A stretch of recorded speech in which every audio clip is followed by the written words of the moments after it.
మరి పాస్టర్ గారు చెప్పిన రీతిగా మరి తండ్రి రామకృష్ణ గారు పాస్టర్ గారు కూడా ప్రార్థన చేశారు. చాలా మంచి పనులు చేశారు, చాలా మంచి పనులు చేశారు.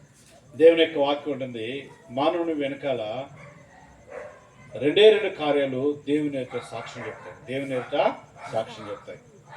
ఒకటి, దేవుని యందు మన భయభక్తులు కలిగి జీవించడము. రెండవది, భూమి మీద మనం చేసే మంచి క్రియలు. ఒకరి పట్ల ప్రేమించడం, ఒకరికి మనం సహాయం చేయడం, వారి కొరకు ప్రార్థన చేయడం, వారి పట్ల మన మంచి ప్రేమను కనపరచడం. ఇలాంటి మంచి క్రియలు ఎప్పుడైతే చేస్తామో పరలోకమందు మన పేర్లు జీవ గ్రంథంలో రాయబడుతుంది.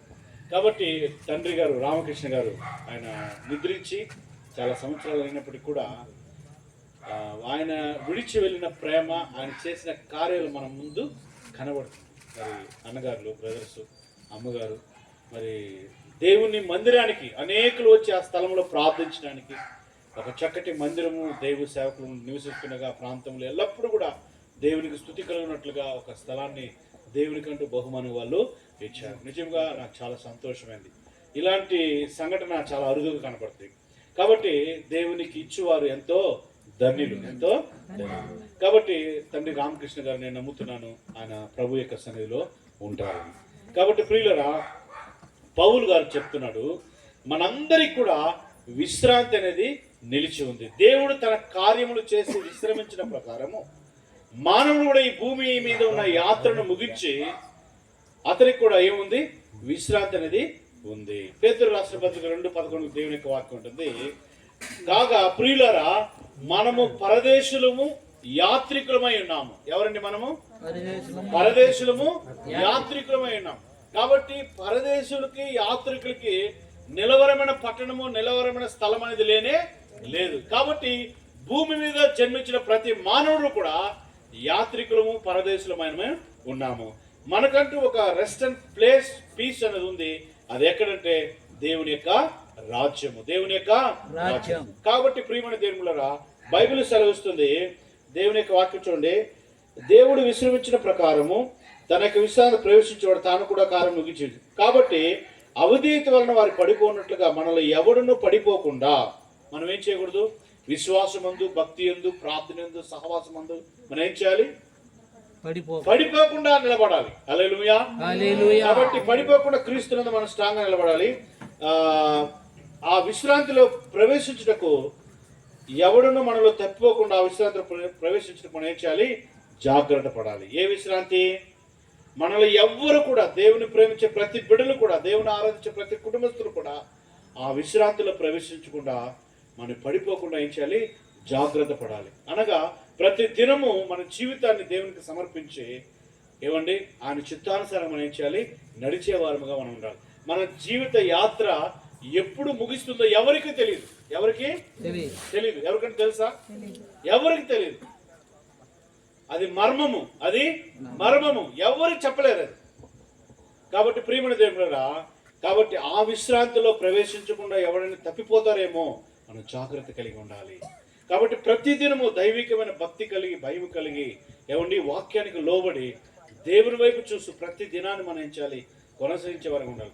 మనిషి ఉదయం నుండి సాయంత్రం కష్టపడతారు, ప్రయాసపడతారు, పొలం పని చేస్తారు, ఆవులు దొరుకుతారు, అన్ని చేస్తారు. నైట్ అయితే ఏం చేస్తాం మనం? విశ్రాంతి తీసుకుంటాం లేదా? రెస్ట్. ఎందుకంటే అలసిన ఈ శరీరానికి రెస్ట్ అనేది చాలా అవసరం. కాబట్టి జీవించిన ప్రతి మానవుడు, పుట్టిన ప్రతి మానవుడు కూడా ఈ లోకంలో 70 సంవత్సరాలు, 80 సంవత్సరాలు, 90 సంవత్సరాలు, లేకపోతే ప్రభు చిత్తమైతే 100 సంవత్సరాలు బ్రతికినా కూడా అతను జీవించిన జీవిత యాత్రకు ఒక రెస్ట్ అనేది కావాలి, ఒక విశ్రాంతి అనేది కావాలి. ఆ విశ్రాంతి ప్లేస్ ఏదంటే పరలోక రాజ్యము. ఆ పరలోక రాజ్యంలో మన ప్రభుతో కూడా ఉండబోతున్నాం. అక్కడ ఏం లేదు, ఆకలి ఉండదు, దప్పిక ఉండదు, దాహం ఉండదు, ఏది కూడా వేదన, చింత ఏది కూడా ఉండదు. కాబట్టి ప్రియమైన దేవులారా, మరణించిన వారి సంగతి ఎలా ఉంటుంది అనేసి సొలొమోను రాజు ప్రసంగి గ్రంథంలో చాలా మంచిగా చెప్తున్నాడు. ఒకసారి మన ప్రసంగి గ్రంథంకి వెళ్దాం. ప్రసంగి గ్రంథము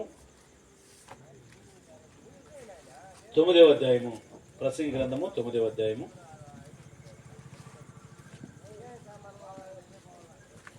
5-6 వచనాలు మనం చదువుకుందాం. உயிரோடு இருக்கிறவர்கள் தாங்கள் மரிப்பதை அறிவார்களே, மரித்தவர்கள் ஒன்றும் அறியார்கள், இனி அவர்களுக்கு ஒரு பலனும் இல்லை. భూమి మీద వారికి ఏ లాభం కూడా பலனும் இல்லை. తర్వాత அவர்கள் பேர் முதலாய் மறக்கப்பட்டிருக்கிறது. அவர்கள் பேர் மறக்கப்பட்டிருக்கிறது.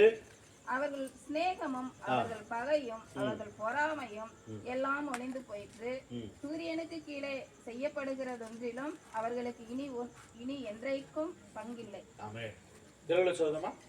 బ్రతికి ఉండువారు చతురని ఎరుగుదురు, అయితే చనిపోయిన వారు ఏమీ ఎరుగరు, వారి పేరు మరువబడి ఉన్నది, వారికి ఏ లాభము కలగదు. చనిపోయిన వారి సంగతి ఎలా ఉంటుందంటే ప్రియమైన దేవుడుగా, ఇప్పుడు ఆయన మన తండ్రి గారు రామకృష్ణ గారు జీవించి ఉన్నప్పుడు ఇంట్లో ఉంటారు, వస్తారు, అందరితో ఏం చేస్తారు, మాట్లాడుతుంటారు. ఒకవేళ ఆయన మాట్లాడకుండా మౌనంగా ఉంటే ఏమంటారు? పేసే మాట్లాడరా అంటారు కదా. ఇప్పుడు శాశ్వతంగా శరీర రీతిగా ఆయన దూరంగా అయినాడు మనకి. ఇప్పుడు ఆయన మనతో మాట్లాడతారా? అమ్మతో మాట్లాడతారా? పిల్లలతో మాట్లాడతారా? ఆయన జీవించుకునేటప్పుడు ప్రతిదినం అమ్మగారితో పిల్లలతో మాట్లాడేవారు. కానీ ప్రియమైన దేవుడా, మనందరి సంగతి కూడా అంతే. మన మానవులకి దేవుడు నిర్ణయించిన ఒక విధి ఏమిటంటే, చనిపోయిన వారు పేరు ఏం చేయండి, మరుగుబడి ఉంది. వారి స్థితిగతులు ఎలా ఉంటాయంటే, వారికి భూమి మీద ఏ లాభం ఉండదు. నీకు నాకు ఉంటుంది, కానీ క్రీస్తునందు నిద్రించిన వారి గతి ఏమిటంటే, వారికి భూమి మీద ఏ లాభం కూడా ఉండదు. తర్వాత వారికి ప్రేమింపబడదు. వాళ్ళు భూమి మీద వచ్చి మన కుటుంబంలో ఉన్నప్పుడు తండ్రి గారు మనల్ని ప్రేమించాడు. ఆయన మనకి పండుగ బట్టలు ఎక్కించాడు, అవునా కదా. అందరూ ప్రేమించాడు, పిల్లల్ని, భార్యని, ఇంకా మనవరాలని అందరూ ప్రేమించాడు. కానీ ప్రేమించే ఒక టైం ఉంది, ఆయన ప్రేమింపబడడానికి ఒక టైము ఉంది. వారికి ప్రేమింపబడరు, పగ పెట్టుకున్నారు, అసూయపడరు, సూర్యుని కింద జరుగు వాటిలో దేనేందేనను వారికి ఎన్నటికీ వంతులేనే లేదు. చనిపోయిన వారి స్థితి ఎలా ఉంటుందంటే ప్రియమైన దేవుడా, వారి పేరు మరుగుబడి ఉంది, వారు ప్రేమింపబడరు, అసూయపడరు, మన మీద పగబెట్టుకుంటారు. వాళ్ళు ఏమన్నా ఏమి లేనే ఈ సత్యాన్ని మనం తెలుసుకోవాలి. హల్లెలూయా. చాలా మంది ఏం చేస్తారంటే, చనిపోయిన తర్వాత అక్కడెక్కడ అడిగి వాళ్ళు నన్ను లాగుతున్నారు గిలి అనమాట, ఒక భ్రమ. కానీ దేవుని యొక్క వాక్యం ఉంటుంది, చనిపోయిన వారు ప్రేమింపబడరు, అసూయపడరు, పగ పెట్టుకోరు, వారికి భూమి మీద దేని విషయంలో కూడా వంతులేనే లేదు. కాబట్టి మనమందరం కూడా ఆ పరలోక రాజ్యం అనే విశ్రాంతిలో ప్రవేశించటకు తప్పిపోతామేమో. మనము ప్రతిదినము కూడా జాగ్రత్త కలిగి క్రీస్తునందు మనము నడిచేవారిగా ఉండాలి. కాబట్టి ప్రియా దేవుని బిడ్డలారా, దేవుని యొక్క వాక్యం ఉంటుంది సామెతల గ్రంథము 10:7. సామెతల గ్రంథము 10:7.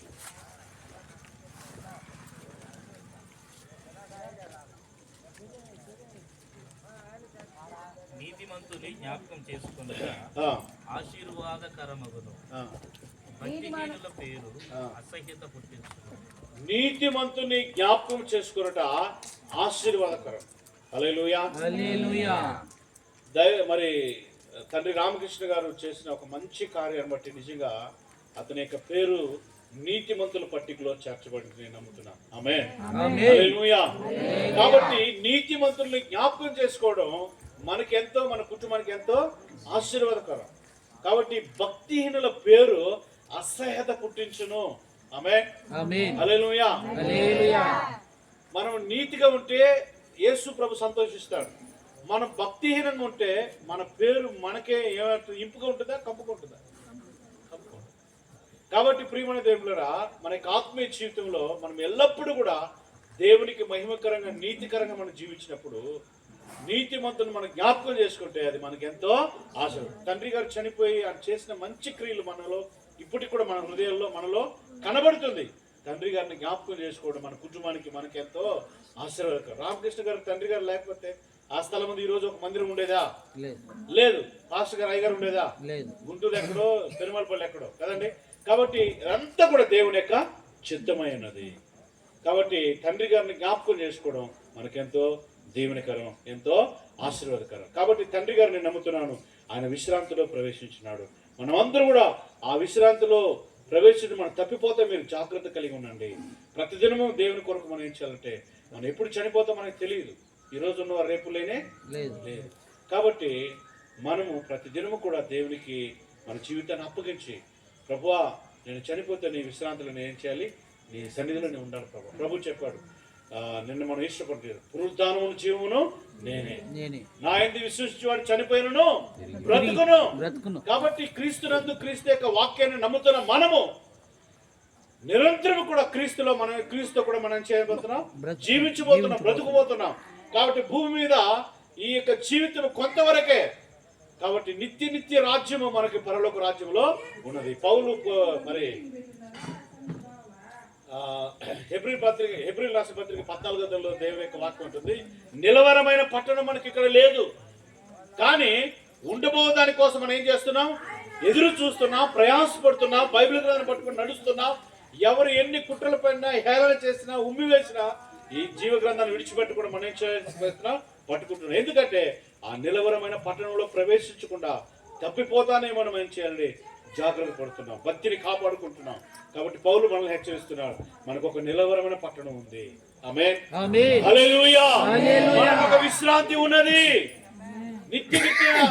నిత్యము యుగాలు క్రీస్తుతో కూడా మనం ఉండబోతున్నాం. ఈ లోక యాత్ర మనం ముగించి పరలోక యాత్రను మనం ప్రారంభించబోతున్నాం. ఈ భూమి మీద యాత్ర ఎన్నో కష్టాలు, బాధలు, వేదనలు, ఎంతో అసూయ, పగ, ఎన్నో కష్టాల మధ్య సాగుతుంది. కానీ వీటన్నిటి కూడా ఒక ఫుల్ స్టాప్ అనేది ఉన్నది. కాబట్టి ప్రియ దేవుడా, పరలోక రాజ్యం యేసుక్రీస్తు ప్రభులు వారు జీవించిన దినాల్లో ఆయన చక్కటి ఒక ఉపమానం చెప్పాడు. ఒక గ్రామంలో, ఒక పట్టణంలో ధనవంతుడు ఉన్నాడు. ఆ ధనవంతుడు చాలా విశాలమైన జీవితాన్ని జీవించాడు. కానీ ఆ ధనవంతుడి ఇంటి వాకిట ఎవరున్నారు, ఒక పేదవాడు లాజరు. ఇద్దరు చనిపోయాడు ఒక దినాన. ఆ ధనవంతుడు విలాసమైన జీవితాన్ని భూమి మీద జీవించాడు, కానీ ఆ విశ్రాంతిలో ప్రవేశించాలనే విషయాన్ని మర్చిపోయాడు, అజాగ్రత్తగా జీవించాడు.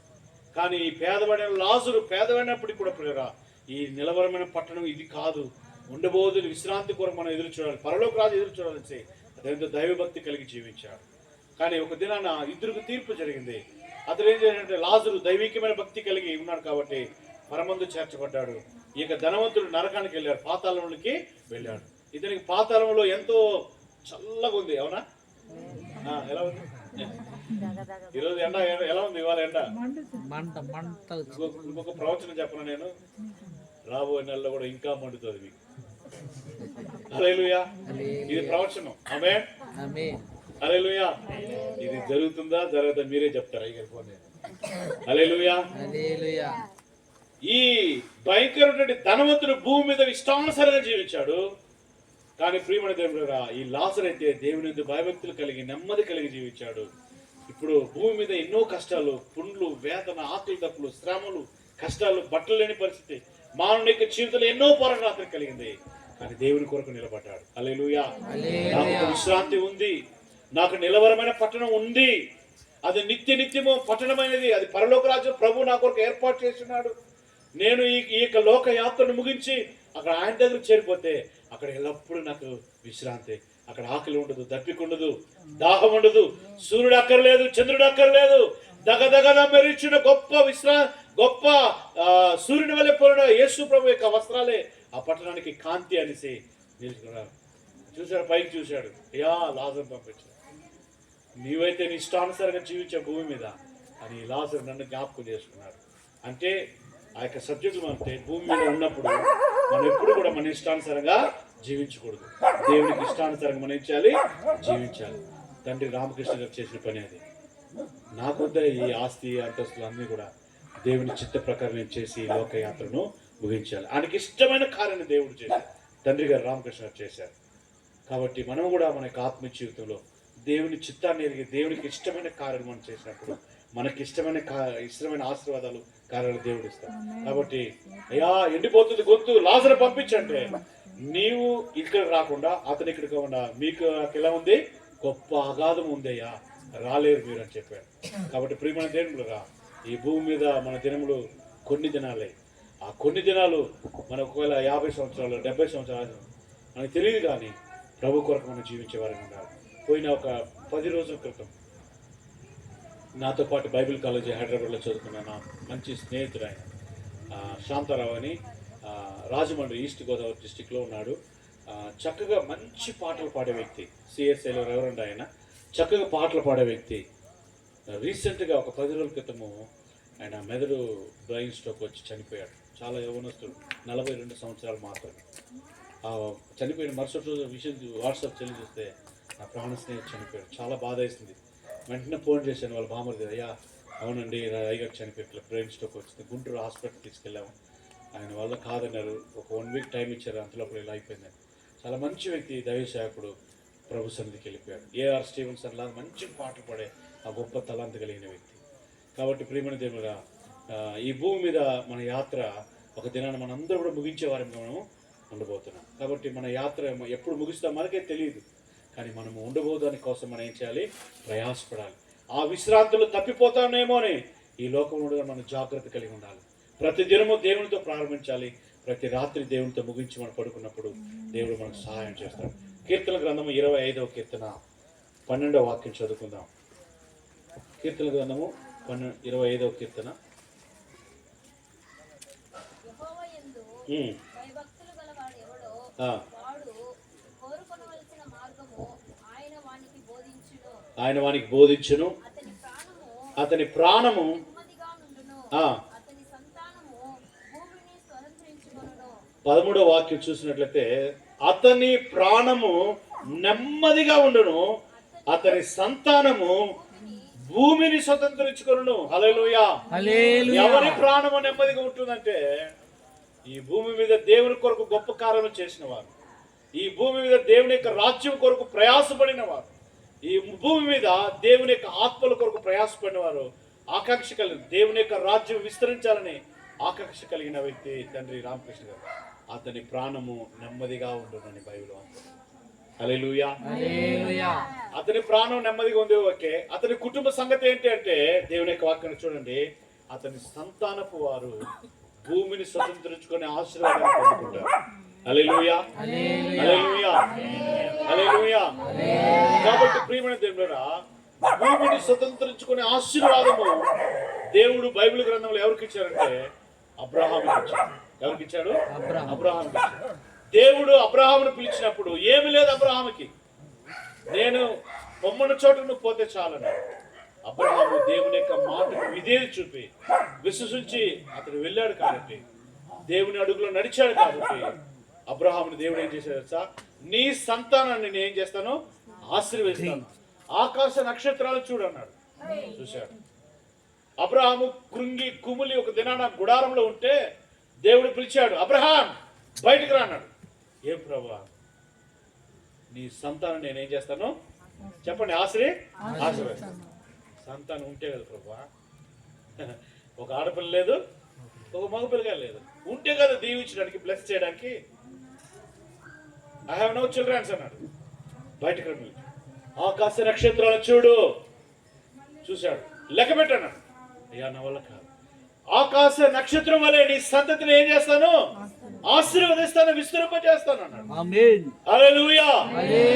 అబ్రహాము ఆ మాట నమ్మెను, అతనికి అది నీతిగా ఎంచబడెను. నీతిమంతుని జ్ఞాపకం చేసుకోవడం ఆశీర్వాదకరం. అతని ప్రాణము నెమ్మదిగా ఉండను, అతని సంతతి వారు, అతని కుటుంబము, అతని కుటుంబము, అతని పిల్లలను దేవుడు ఏం చేస్తారంటే భూమిని స్వతంత్రించుకునే ఆశీర్వాదాన్ని దేవుడు ఆ పిల్లలకి సేవిస్తాడు, అనుగ్రహిస్తాడు. హల్లెలూయా. కాబట్టి ప్రియా దేవుని బిడ్డలారా, భూమిని స్వతంత్రించుకునే ఆశీర్వాదం రెండవదిగా యోబుకి ఇచ్చాడు. యోబు యొక్క ఆశీర్వాదము ప్రారంభంలో కొద్దిగా ఉన్నది. ఎలా ఉంది? కొద్దిగా ఉన్నది. 7,000 ఒంటిలో 7,000. ఆ తర్వాత యోబు గ్రంథం 42వ అధ్యాయంలో మనం చూసినట్లయితే దానికి ముందుగా డబుల్ ఆశీర్వాదం. ఎలాంటి ఆశీర్వాదం? దానికి డబుల్ ఆశీర్వాదం ముందుగా యోబు దేవుని కొరకు అనేకమైన నిందలు, శ్రమలు, బాధలు, శోధనలు అన్నీ కూడా సహించాడు. యోబు ఆ దేశమందు దేవుని యందు భయభక్తులు కలిగి చెడుతనమును విసర్జించి యథార్థవంతుడుగాను దేవుని కొరకు వైరాగ్యం కలిగిన భక్తిపరుడుగాను జీవించాడు. కాబట్టి ప్రియులరా, అలా ఉన్నాడు కాబట్టి దేవుడు తగిన సమయం అందు అతన్ని హెచ్చించి అతని సంతతిని దేవుడు ఏం చేశాడంటే భూమికి ఇసుక రేణుల వలెగా రెట్టింపు ఆశీర్వాదం దేవుడు ఏం చేశాడు? నింపినట్లుగా, ఫలింపు చేసినట్లుగా మనం చూస్తున్నాం. కాబట్టి మన యొక్క జీవితంలో కూడా ప్రియా దేవుని బిడ్డలారా, ఇక రాత్రి వేళలో మనమందరం కూడా ఒక దినాన మనం కూడా ప్రభు ఎదుకు వెళ్ళాల్సిన వారమే ఉన్నాం. మన యొక్క జీవితాన్ని మనం ఏం చేయాలి? సరి చేసుకోవాలి. ఏం చేయాలి? సరి చేసుకోవాలి.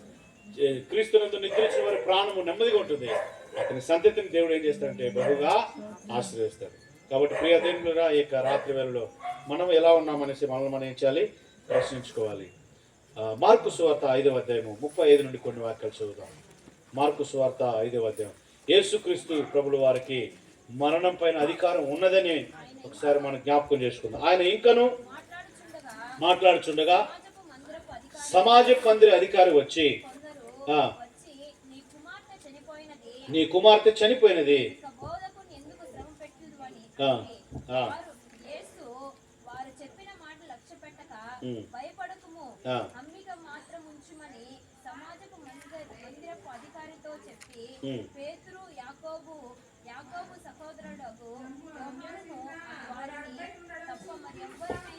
చాలండి సిస్టర్, నేను చదువుతాను. ఈ సంగతి మన అందరికి తెలుసు. ఈ సంగతి అందరికీ సమాజం మందిరికి యేసు ప్రభు ఒక దినాన ఒక సమాజంలో బోధిస్తూ ఉంటే ఒక అధికారి వచ్చి, అయ్యా నా కుమార్తె చనిపోయింది, నా కుమార్తె చనిపోయింది. ప్రభు చెప్పాడు నేను వస్తాను. అప్పుడు శిష్యులు వచ్చి, అయ్యా చనిపోయింది, బోధకుని ఎందుకు శ్రమ పెడుతున్నావు అంటే ప్రభు చెప్పాడు, నమ్మిక మాత్రము ఉంచు. నా ఎందుకు వచ్చావు, ఈ కార్యాన్ని చేస్తాను నమ్ము వచ్చావు, నీ బాధను నా దగ్గర చెప్పుకున్నావు, నీ కుటుంబ పరిస్థితి నా దగ్గర చెప్పావు కదా, నా పట్ల నమ్మిక కలిగి ఉంటావు, నమ్మికముగా కలిగి ఉంటావు, నమ్మకం మాత్రం వచ్చు అని చెప్పాడు. ప్రభు వెళ్ళాడు. అందరూ ఏడుస్తున్నారా బయట, ఏడుస్తుంటే అందరూ బయటికి పంపించేసి ఆ చిన్నదాన్ని ఏం చేశాడు, చేయి పెట్టి తల్లి తాకుమి చిన్నదాన్న లెమ్మనగానే ఆ మాటకి దేవుని యొక్క స్వరం వినగానే ఆ చిన్న పాప లేసి కూర్చుంది. అనగా యేసు క్రీస్తుకి మరణం పైన అధికారం ఉంది. ఏమండి, మనిషి మీద కూడా అధికారం ఉంది. ఆయన ఒక వ్యక్తిని బ్రతికించగలడు, ఒక వ్యక్తిని చెప్పగలడు.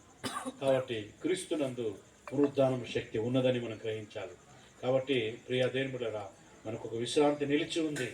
ఆ విశ్రాంతిలో మనం అందరం కూడా తప్పిపోకుండా జాగ్రత్తగా ఈ లోకంలో మనము జీవించే వారు ఉండాలి. అతని ప్రాణము నెమ్మదిగా ఉండడం, అతని సంతతి వారు భూమిని సొంతం.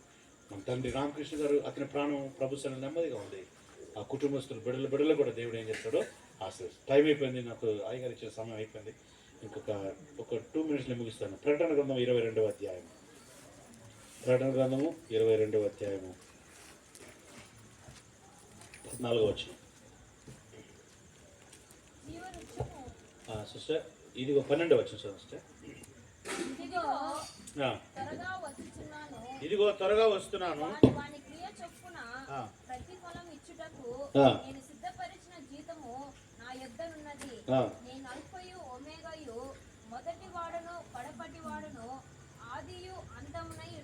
దేవునికి స్తోత్రం. హల్లెలూయా.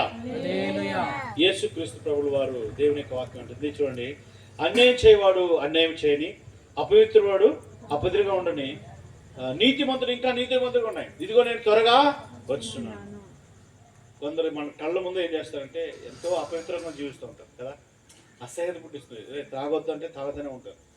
దాని ఫలం ఏమిటంటే చివరికి 2 కిడ్నీ పాడిపోయి అతను తాగి బాగా హ్యాపీగా ఉంటాడు. హాస్పిటల్లో జాయిన్ తర్వాత తన భార్య పిల్లలు ఏడుస్తూ ఉంటారు, అది పక్కన కూర్చోడు. కాబట్టి అపవిత్రంగా ఉండని, ఎన్నిసార్లు చెప్పిన మాట వినడు.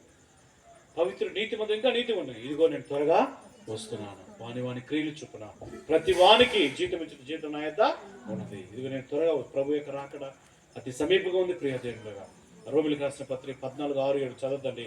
మనం బ్రతికినను ప్రభు కోసమే, చనిపోయినను ప్రభు కోసం. మనం ప్రభు వారమై ఉన్నాం. హల్లెలూయా. మనకంటూ ఒక విశ్రాంతి ఉంది. ఆ విశ్రాంతిలో మనం అందరం కూడా ప్రవేశించడానికి ఈ భూమి మీద జాగ్రత్త పడాలి. హల్లెలూయా. కాబట్టి ఈ యొక్క మాటలు నేను ముగిస్తున్నాను. ఈ సమయంలో సాయంత్రం మా చర్చిలో ఒక చిన్న ప్రార్థన, చిత్తూరు నుంచి ఒక టీం వచ్చారు. కాబట్టి నేను వెళ్ళలేని పరిస్థితి, కానీ పాస్టర్ గారికి మాట ఇచ్చాను, నేను అయ్యగారు పెట్టుకుని నడిపించి చెప్తా అనుకున్నాను. మళ్ళీ పాస్టర్ గారు మదన పడతారనేసి ఎంతో కమిట్మెంట్, పాస్టర్ పిలిపించి ఇక్కడ ప్రార్థన జరుగుతుంది. 9కి అయిపోతుంది అక్కడ కూడా. కానీ ఏదేమైనా కూడా అయ్యగారికి విలువ ఇచ్చి, మన పాస్టర్ గారు పెద్ద అయ్యగారు ఉన్నారు, మాకన్నా పెద్దవాళ్ళు వయసులో అనుభవజ్ఞులు, పెట్టి నడిపించని చెప్తాం అనుకున్నాను. వాళ్ళు కానీ దేవుని యొక్క చిత్తం ఈ మధ్య దేవుని యొక్క వాక్యం. కాబట్టి ప్రియ దేవుని మనమందరూ క్రీస్తు బిడ్డలని మనమందరూ కూడా క్రీస్తుని ధరించుకుని జీవించాలి. హల్లెలూయా. పౌలు అంటే క్రీస్తుని పోలి నడుచుకున్న ప్రకారం మీరు నన్ను పోలి నడుచుకోండి. పౌలు గారు సువార్త చెప్పేటప్పుడు, యేసు క్రీస్తు ప్రభుల వారు శిష్యులు 12 మంది సువార్త పరిచయం చేసేటప్పుడు వాళ్ళకి బైబిల్ గ్రంథం లేనే. పౌలు అంటాడు కొరింథీయులకు, అయ్యా క్రీస్తు మేము చూడలేదు, క్రీస్తు మాకు తెలియదు అంటే, పౌలు అంటాడు మీరు నన్ను చూస్తున్నారు కదా, నన్ను చూస్తున్నారు కదా, నేను ఎలాగైతే జీవిస్తున్నానో, ఎలాగైతే మాట్లాడుతున్నాడో మీరందరూ నన్ను పోలి నడుచుకోండి. హల్లెలూయా. క్రీస్తునందు మృతులైన వారు మొట్టమొదటిగా లేపబడతారు. హల్లెలూయా. ఆ సంఖ్యలో మొదటి సంఖ్యలో మన తండ్రి గారు రామకృష్ణ గారు ఉండిపోతున్నారు. కాబట్టి అతని ప్రాణం నెమ్మదిగా ఉంది. అతని సంతతి వారు, అతని భూమి స్వతంత్రంగా ఆశీర్వాదేడిస్తారు. కాబట్టి యేసు ప్రభు త్వరగా రాబోతున్నాడు. ఆయన రాకడ కొరకు మనందరూ సిద్ధపాటు కలిగి జీవితాం. ఆ విశ్రాంతిలో ప్రవేశించకుండా, మనం తప్పిపోకుండా ప్రభు ఎద్దుకు వెళ్ళే వారికి మనం జాగ్రత్త పడాలి. హల్లెలూయా. పాటి సమాధానమైన ఆశీర్వాదం దేవుడు నీకు నాకు మన గురించి కాచి కాపాడి నడిపించిన గాక. Thank you. దేవునికి మహిమ కలుగును గాక. ఆమేన్. హల్లెలూయా. మంచిది. వాక్యం ఎంతమంది విన్నారు? బాగా అర్థమైంది అన్నవాళ్ళు చేతులు ఎత్తారు. పర్లేదు, మంచిదేగా. వాక్యం చెప్పట్లేదు, ముగించేస్తున్నా. బైబిల్లో మార్తా, మరియా, లాజరు ఉన్నారు. ఎంతమంది తెలుసు? అందరికీ తెలుసు. యేసయ్య మార్తా వాళ్ళ ఇంటికి వెళ్తే మరియా ఏమో చక్కగా యేసయ్య పాదాల దగ్గర కూర్చొని వాక్యం వింటా ఉంది. ఈ మార్తమ్మ గారేమో ఆ పని ఈ పని విస్తారమైన పని పెట్టుకొని యేసయ్య పాదాల దగ్గర కూర్చోవటం మర్చిపోయింది. ఇప్పుడు యేసయ్య అంటాడు, మార్తా మార్తా అని. ఎందుకు ఒకసారి పిలిస్తే చాలా. ఇప్పుడు ఎగ్జాంపుల్గా చల్లటి గాలి వస్తూ ఉంది, సరోజన్ గారు కూర్చున్నారు. ఈ పక్క నుంచి తేలో ఏదో ఒకటి హానికరమైంది పోతా ఉంది. సరోజమ్మ గారు అంటానండి, సరోజమ్మ పావమ్మ అంటాను, సరోజమ్మ తేలమ్మ అంటానా, సరోజమ్మ వెళ్ళండి పావు పావు. హడావుడి ఉంటుంది ఆ మాటలో. అట్లాగే మార్తాని పిలవలేదు. ఏమంటుంది ఆయన? మార్తా మార్తా 2 సార్లు గద్దింపు అది. హల్లెలూయా. ఎందుకు చెప్తున్నానంటే, పోయిన సండేలో లాస్ట్ ఆదివారంలో దేవుని వాక్యం ఏది? మీరే చెప్పండి. మీకు చెప్పానండి. ఇంకోటి గుర్తుంచుకోండి, నన్ను ఎప్పుడైనా కానీ ఏ సేవకులు వచ్చినా పరిచర్య టైం ఎన్ని గంటలకు ముగించాలా ఇట్లా చెప్తా కానీ వాక్యం ఇది చెప్పండి అని నేను చెప్పను. ఎందుకంటే నేను దేవునికి భయపడేవాడిని. దేవుడు మాట్లాడితే విని నేర్చుకునే మనసు నాది. ఇన్ని గంటలకు క్లోజ్ చేయండి అని చెప్పాను నేను. ఎందుకంటే అయ్యగారి గురించే మళ్ళీ చాలా దూరం వెళ్ళాలి. నేను అట్లా వచ్చిన రోజులు చాలా ఉన్నాయి, లేటుగా వచ్చిన రోజులు. అది నాకు తెలుసు బాగా. అందుకని 2 సార్లు దేవుడు మాట్లాడాడు మనతో. 2 సార్లు. ఎవరి గురించి? ధనవంతుడు లాజరు గురించి. అది ఏ సందర్భం? నరకం, పరలోకం. వీటి గురించే. ఇవి ఉన్నాయి.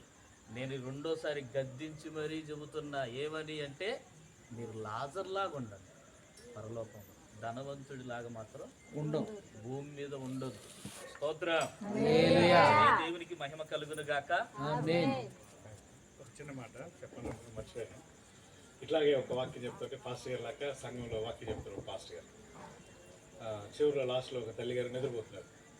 ఎంతమంది పరలోక రాజు చేతులు ఎత్తాను? అందరూ చేతులు ఎత్తారు. అందరూ పాస్టర్ చెప్పిన తెలియదు నాకు. చేతులు ఎత్తిన తర్వాత ఆమె గులికి ఎంతమంది నరక అందరూ చేతులు ఎత్తిన సంగతి ఆమె తెలియదు. ఆమె ఏం చేస్తుంది? సరే ఓకే. పాస్టర్ గారు ఇలాగా శివుడు గారు లాగా పాస్టర్ గారు ఎవరు నరకపోతారు, వెళ్ళారు నరకడానికి ఎవరు పోతారు? చేతులు ఆ గులికి కూడా చేతులు ఎత్తండి సంగతి మాత్రమే చేతులు ధైర్యం ఎత్తారు. ఏమమ్మా నువ్వు నరకానికి వెళ్ళాలనుకుంటున్నావా? ఏమన్నా అందరూ ఆమె చూసి నవ్వినారు. నవ్విన లోపల ధైర్యంగా ఆమె ఏం చేసిందంటే ప్లాన్ మార్చింది. పాస్టర్ గారు ఎక్కడుంటారో నేను అక్కడే ఉంటాను. ఏం చెప్పింది? మా అయ్యగారు ఎక్కడుంటారో నేను కూడా అక్కడే ఉంటాను. చూసారా, ఇలాంటి వాళ్ళు ఉంటారు. జాగ్రత్త బలం కలిగి ఉండాలి మనం. కాబట్టి ఏ సిచ్యువేషన్ అయినా మనం ఏం చేయకూడదు, నిద్రపోకుండా జాగ్రత్తగా ఉండాలి. హల్లెలూయా. కళ్ళు మూసుకొని ప్రార్థన చేసుకున్నాం. చివరిగా ప్రార్థన చేసి ఆశీర్వాదిస్తారు ఐజక్ పాస్టర్.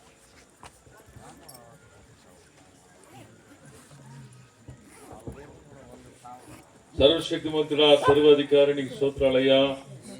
నీ బిడ్డల ప్రభువా రామకృష్ణ అయ్య గారిని బట్టి ప్రభువా ఈరోజు ఈ గ్రామాన్ని ప్రేమించినైనా చక్కని మందిరం ఇచ్చాడయ్యా. ఆ మందిరంలో నీ బిడ్డలు ఈ ఊర్లో ఉండాలి, అందరూ ప్రార్థన చేయాలి. అయ్యా నీ సన్నిధానికి రావాలని చెప్పేసి ఎన్ని రోజులు కన్నీరు కాచాడో, ప్రార్థన చేశాడో, ఒప్పుకోదు ఉన్నాడో మాకైతే తెలియదు ప్రభువా, మీకు తెలుసయ్యా. కాబట్టి నేను ఈరోజు కొంతమంది నీ బిడ్డల ప్రభువా ఆయన మరణించిన జ్ఞాపకం చేసుకొని కుటుంబంతో సహా సేవకులు అందరూ కలిసినైనా ఆ కుటుంబ ఆదరణ కొరకు మేము ప్రార్థన చేస్తున్నాం. తండ్రి వాళ్ళని ఆదరించండి. అది కాకుండానైనా ఆదికాండం 26వ అధ్యాయము 24వ వచనంలో ఈసాకు భయపడినాడు. ఆ సమయమున అయ్యా రాత్రి ఈసాకుతో ప్రభా దర్శనమిచ్చి మీరు మాట్లాడారు, ఈసాకు భయపడొద్దు, నీ తండ్రి దేవుడును నీ తండ్రిని బట్టి నేను నిన్ను ఆశీర్వదిస్తాను, నీకు ఎలాంటి సమస్య రాదు అని చెప్పి ఆయనకు వాగ్దానం ఇచ్చిందయ్యా. అలాంటి వాగ్దానం తన పిల్లలకి, తనకిచ్చిన భార్యకి, నా భర్త దేవుడిని నమ్మాడు కాబట్టి, ఆయన మందిరం కొరకు ఆ స్థలం ఇచ్చాడు కాబట్టి దేవుడు మమ్మల్ని ఆశీర్వదిస్తాడని చెప్పి నమ్మకంతో ప్రభువా ఇదో భార్య నీ వైపు చూస్తున్నది, అలాగనైనా తన కొడుకులు నీ వైపు చూస్తున్నారు, అలానే ప్రభా కూతురు మనవడు మనవరాలందరినీ వైపు చూస్తున్నారు కనుకనైనా వాళ్ళందరినీ ప్రభా ఇంతవరకు ఆశ్రయించా నడిపిస్తున్నాం. నేను అది కాకుండా ప్రభువా స్నేహితులందరూ మందిరానికి రావాలయ్యా, వాళ్ళ కుటుంబం కూడా మందిరానికి రావాలి ప్రభువా. ఈ ఊర్లో ఏడైతే కాలు బట్టి ఎవరెవరు ఇంటికి వెళ్ళారో అయినా ఎవరెవరు ప్రార్థన చేశారో వాళ్ళందరూ మందిరానికి తీసుకురండి ప్రభువా. ప్రతి ఒక్క కుటుంబాన్ని మీరు ఆశీర్వించండి ప్రభువా. ఆబురుగాన్ని బట్టి నేను ఆశీర్విస్తానని చెప్పి వాగ్దానం ఇచ్చినావు కదా, ఇదో రామకృష్ణయ్య గారిని బట్టి ఈ గ్రామంలో ప్రతి కుటుంబాన్ని మీరు దీవించండి, ప్రతి కుటుంబాన్ని మీరు ఆశీర్వించండి. ఎందుకంటే ఆయన ద్వారా ప్రభువా మందిరం కట్టబడినది. అయినా ఆనాడు ప్రభువా ఒక ఆయన అనారోగ్యత ఉండేటప్పుడు తండ్రి మీ దగ్గర వచ్చి ప్రార్థన చేసుకున్నారు. అప్పుడు ఆయన సైలెంట్ గా ఉన్న సమయమున అయ్యా మీ కొరకు ఒక మందిరం కట్టారని చెప్పిన వెంటనే మీరు లేచిపోయినారయ్యా. లేచి వెళ్ళేటప్పుడు ఆ ఇంటి వ్యక్తి చెప్పాడు, అయ్యా మా ఇంట్లోకి వచ్చేదానికి నాకు ఎలాంటి అర్హత లేదు, ఒక మాట సెలవండి అని చెప్పిన వెంటనే అయ్యా ఆ రోగస్తుడు బాగా అయిపోయినాడని చెప్పి మేము చదువుతున్నాం ప్రభువా. కనుకనైనా రామకృష్ణ గారిని బట్టి ఈ గ్రామస్తులు మీరు ఆశీర్వించండి, ఈ కుటుంబాన్ని మీరు ఆశీర్వించండి, ఈ చర్చిని ఆశీర్వించండి. నైనా సేవ చేస్తున్న స్టీఫెన్ పాస్టర్ గారిని వాళ్ళ కుటుంబాన్ని మీరు ఆశీర్వించండి. అలా ప్రభువా ఈరోజు నీ దాసుడు ప్రభువా ఏడో నుంచి నైనా ఈ ప్రాంతానికి తీసుకొచ్చి వాక్యం చెట్టు వాడుకున్నాం కాబట్టి ఆయన పరిచయ కుటుంబాన్ని ప్రభా మీరు ఆశీర్వించండి. ఇలాగ అన్ని విషయాలు ప్రభా దీవించమని ఆశీర్వించమని ప్రభుని యేసుక్రీస్తు నామములో అడిగి వేడుకుంటున్నాం తండ్రి, ఆమె. నా ప్రాణమా యెహోవాని సన్నిధించుము, నా అంతరము సమస్తమైన పరిశుద్ధ నామమును సన్నిధించుము. నా ప్రాణమా యెహోవాని సన్నిధించుము, ఆయన చేసిన ఉపకారం దేని మరొకము. ఆమె. మన తండ్రి అయిన దేవుని ప్రేమ, యేసుక్రీస్తు కృప, పరిశుద్ధాత్మ యొక్క అన్నిటి ఐక్యత, సమాధాన, సంతోషం ఎప్పుడు ఎల్లప్పుడూ నా రాకడ పరను సకల పరిశుద్ధులతో సేవకులతో విశ్వాసులతో ప్రత్యేక రోజు కలుసుకున్న మనందరితో ప్రభుత్వం గాక. ఆమేన్. హల్లెలూయా, హల్లెలూయా, హల్లెలూయా.